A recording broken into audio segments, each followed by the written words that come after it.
Summer heat is here, and if you're making even one of these 10 mistakes, your lawn is going to die before the end of August. The grass is starting to stress, and most homeowners are about to do exactly the wrong thing for the next 3 weeks. From overwatering to pulling weeds in a way that can actually damage your lawn. By the end of the month, they'll be standing in the yard staring at brown patches, thin spots, and crabgrass coming up through bare soil, wondering how it all fell apart so fast. My name is Lenny, and I've spent the last 20 years working on lawns, and I'm going to walk you through every one of these mistakes and exactly how to fix them before the worst of the heat hits. How's your lawn looking right now? Let me know in the comments. All right, let's start with watering, because getting this wrong can be one of the most expensive mistakes you make. The time of day you water matters far more than how much water you put down, and we'll get to over and under watering in a minute, but the worst time you can possibly choose is to water late in the evening.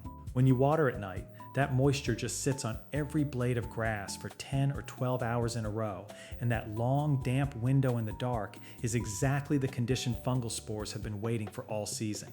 Brown patch, dollar spot, pythium, rust, all of them love a wet lawn after sundown, and they spread fast in August heat. You go out the next morning and find silver dollar-sized brown circles popping up across the yard, and your first instinct is to blame the temperature. But don't worry, this one has an easy fix.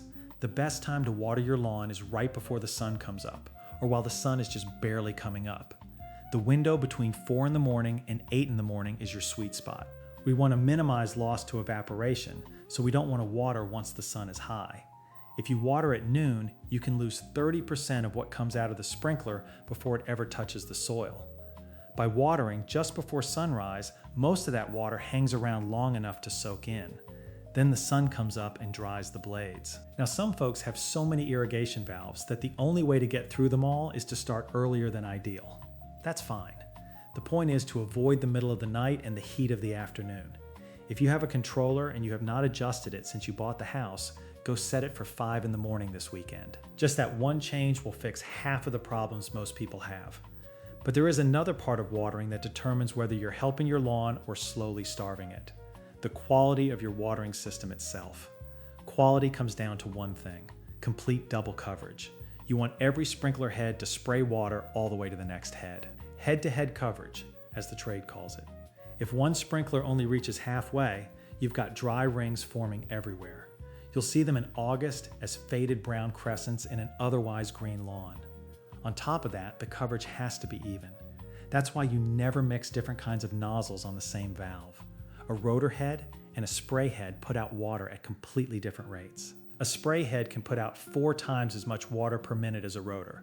Put them on the same zone, and one part of the lawn gets soaked while another part gets a sip. I've got a test you can run this weekend on your watering system. Set out 6 empty tuna cans around your lawn while a zone is running.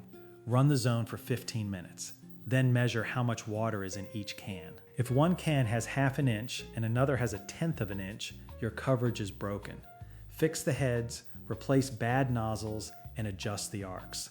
While you're out there, check that no heads are tilted, blocked by overgrown grass, or spraying half their water onto the driveway.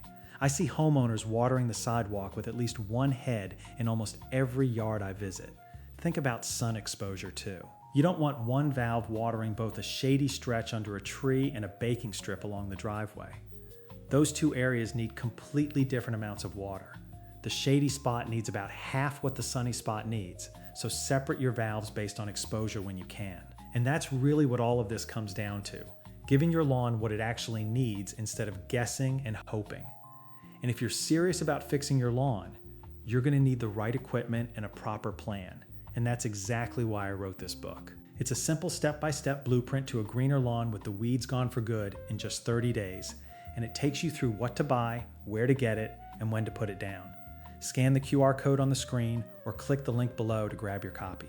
Now, even people who water consistently still tend to miss one important detail, and it can completely change how effective your watering is. When it gets hot, people want to water every day. Sometimes that's appropriate. The overall goal is to water deeply and as infrequently as possible. Daily light watering is the single biggest mistake I see homeowners make. When you water a little bit every day, the roots only grow as deep as the moisture reaches. You end up with a root system that's an inch deep. Then one hot weekend comes along, the top inch of soil dries out, and the whole lawn collapses. Deep watering once or twice a week trains those roots to chase moisture down 4, 5, even 6 inches into the soil. That deep-rooted lawn shrugs off heat that would kill a shallow-rooted one. Figuring out how much to put down can be tricky, especially if you have heavy compacted soil. After a minute or two, the water just starts running off into the gutter. The way to get around that is to cycle and soak. Run the zone for 10 minutes, let it rest for half an hour, then run it for another 10. The first soak softens the surface and the second one actually penetrates. Most lawns need about 1 inch of water per week, including rainfall. Use those tuna cans I mentioned to figure out how long your system needs to run to deliver an inch. For most systems, it works out to somewhere between 30 minutes and 2 hours per zone. The watering rules change depending on what you're doing. When you plant new seed, you don't do deep, infrequent watering. You water 3 or 4 times a day just to keep that seed moist on the surface. The deep, infrequent watering comes once the lawn is established and rooted. Infrequent is a bit of a moving target too. In cool weather, every 5 or 6 days might be enough. In the peak of summer, every other day might be right. A trick that works great with heavy clay soil or any kind of compacted soil is a monthly application of a soil penetrant or compost tea. It is incredible how much it helps break down soil, make it more porous, and make deep, infrequent watering actually possible. Remember that your lawn will tell you when it's thirsty long before it turns brown. Walk across the lawn and look behind you. If your footprints stay pressed down and the blades don't spring back, the grass is starting to wilt and it's time to water. The blades also fold and curl in on themselves and take on a slightly bluish-gray color.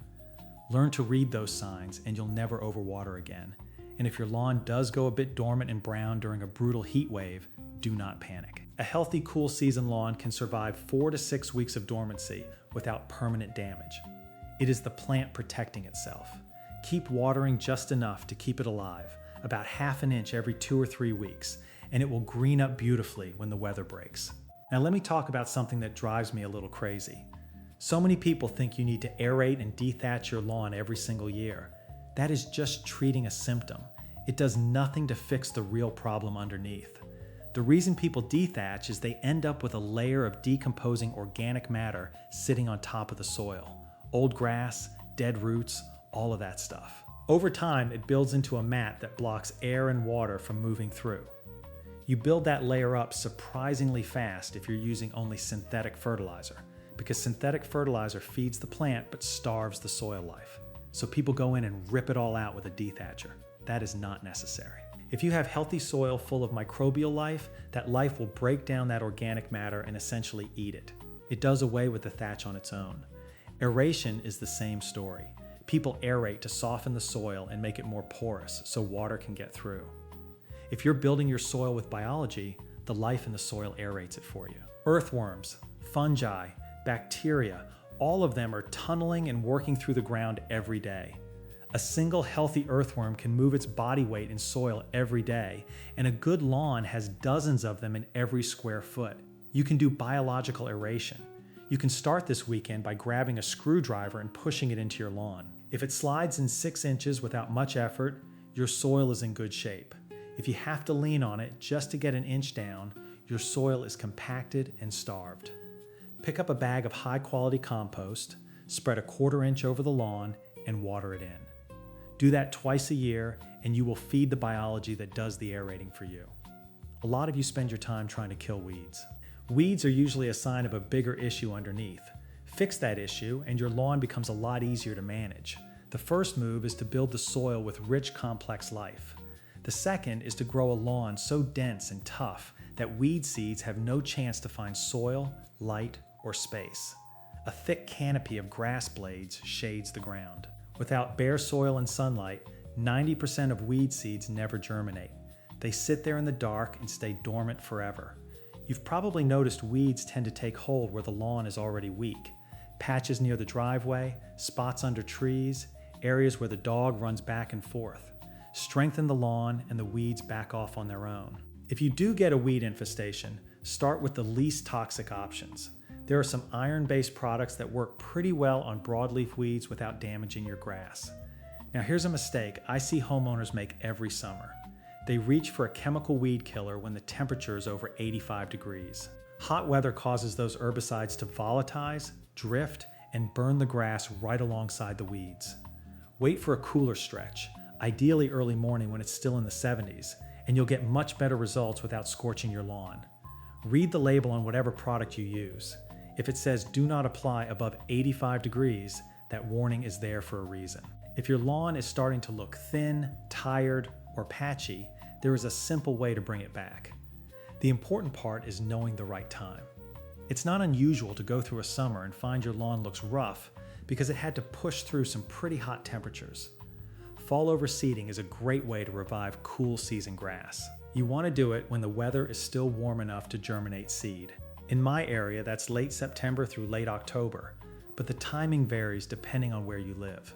Soil temperature is what really matters. You want soil between 55 and 70 degrees for good germination of fescue, bluegrass, or ryegrass. A cheap soil thermometer from the hardware store is one of the best $10 you'll ever spend on lawn care. Overseed with the same kind of grass you already have. Follow the steps. A heavy seed rate of about 6 to 8 pounds per 1,000 square feet. A top-dress mulch product like ours to speed up germination and hold moisture. Proper watering to keep that seed moist while the sun is on it.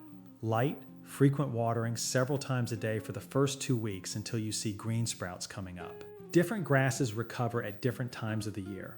The best time to refresh one lawn is completely wrong for another. For warm season grass, you can overseed in fall if you want it to stay green through the winter. You can't plant the warm season grass itself in fall because the soil is too cool. You'd overseed with a cool season grass like annual rye that grows through the winter and then dies back in spring. If you want to rejuvenate your warm season lawn with more of the same grass, do that in spring. With Bermuda, for example, we wait until around the 1st of April when soil temperatures hit 65 degrees consistently. Then Bermuda germinates and takes off. Everyone knows they need to mow their lawn regularly. There is one small change most people overlook that turns mowing into the most important act of nourishing your soil and your lawn.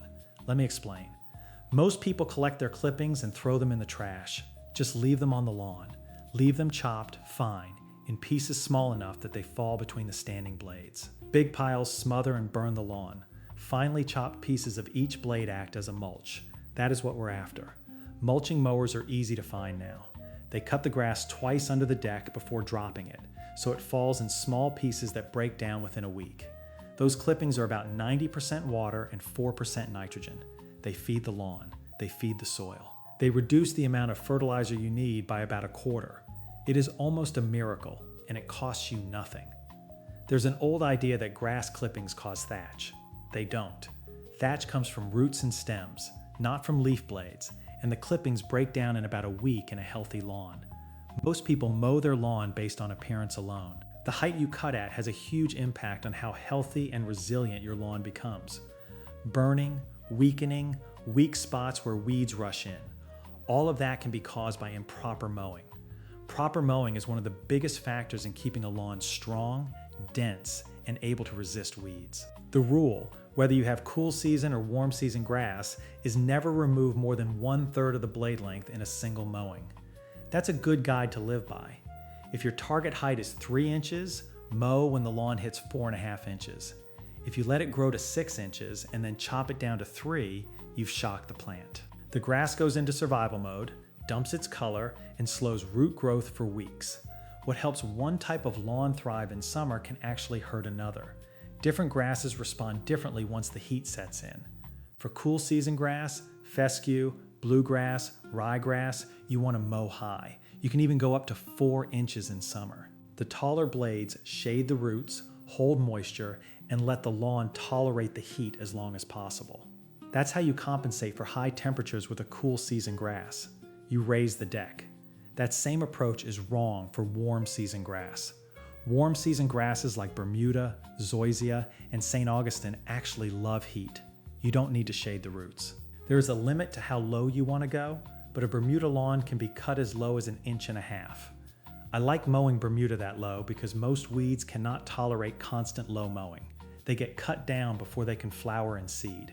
You can't use that same philosophy on a cool season lawn. It will burn up. It will get weak and die out in spots if you mow it that low in the summer. While we're on mowing, let me bring up something nobody talks about enough: your mower blade. A dull blade is one of the most common reasons lawns look ragged and brown a day or two after you cut them. A dull blade tears the grass instead of slicing it cleanly. Each torn tip is essentially an open wound. The plant loses water through it, and fungal spores have an easy entry point. Most homeowners need to sharpen their blade 2 times per season, once in spring and once around midsummer. If you hit a rock or a sprinkler head, sharpen sooner. A properly sharpened blade should feel about as sharp as a butter knife. Any sharper and the edge dulls almost immediately. Take the blade off, clamp it in a vise, file the edge at a 30-degree angle, and balance it on a nail before you put it back on. That single hour of work this weekend will improve the look of your lawn more than almost anything else. Pull a few blades of grass out of your lawn right now and look at the cut tips. If they're white and stringy, your mower blade is dull. If they're clean and green, you're in good shape. A few more summer mistakes I see all the time. People panic when their lawn goes a little brown in August and start dumping fertilizer on it. Heavy nitrogen in the middle of a hot summer pushes weak, rapid growth at exactly the wrong time. The plant uses its energy reserves to push out blades it can't support. You get more thatch, more disease, and more pest pressure. Hold off on heavy feeding until temperatures drop. If you have to give the lawn a boost, use a light, slow release product or compost. Another mistake is mowing wet grass. Wet blades clump together, smother the lawn underneath, and spread disease from one spot to another across your whole yard. Wait until the grass is dry, even if it pushes mowing day to the evening. The wheels of a heavy mower also dig ruts into wet soil that take months to recover. People also forget that compaction comes from foot traffic. The strip of lawn from the back door to the grill, the path the kids run to the trampoline, those routes get hammered down all summer. The soil there turns to concrete, the grass thins out, and weeds move in. If you have a heavily trafficked path, consider stepping stones or a small mulched walkway. The lawn will repair the surrounding areas on its own. And watch for pests below the surface. Grubs, chinch bugs, and armyworms do their worst damage in mid to late summer. Many problems that look like drought stress are actually insect damage. Here's a quick test. Pull up on a small patch of brown grass. If it lifts away like a piece of carpet with no roots underneath, you have grubs. Peel back a square foot of sod near the damaged edge and count the white larvae. More than 5 or 6 per square foot, you need to treat. Beneficial nematodes are an excellent low toxicity option you can apply with a hose end sprayer this weekend. They're microscopic worms that hunt down grubs in the soil and leave everything else alone. One last mistake: the bagger. So many homeowners bag every clipping, every leaf, every pine needle, and haul it all to the curb. Then they go buy fertilizer to replace the nitrogen they just threw away. Stop bagging unless the grass got so tall that the clippings come out in clumps. Even in fall, run a mulching mower over the leaves and let those shredded leaves feed the soil through the winter. Free fertilizer, free soil amendment, less work. Most lawn products only focus on what you can see above the surface. Long-term lawn health really starts much deeper than that. This is my biggest point of all. I take every opportunity to feed the lawn as also an opportunity to feed the soil. The soil is what makes the lawn dense, healthy, and able to fight off pest and disease without help from a sprayer. People complain to me about fungal disease constantly. The reason is the soil has not been fed properly with the powerful native fungi and bacteria that crowd out the bad ones. Every point I've made in this video comes back to one idea. Feed the soil every time you feed your lawn. It builds a lawn much more resistant to disease, much greener, much denser, and much better at outcompeting weeds. If you follow these tips, you're already ahead of most gardeners out there. A lot of people make simple landscaping mistakes that damage their soil and their plants over time. Thanks a lot for watching, and let me know your thoughts in the comments. Did anything surprise you in this video? Let me know down below. And remember to hit subscribe for more tips to getting the lawn you deserve. Have a good day, and I'll see you soon.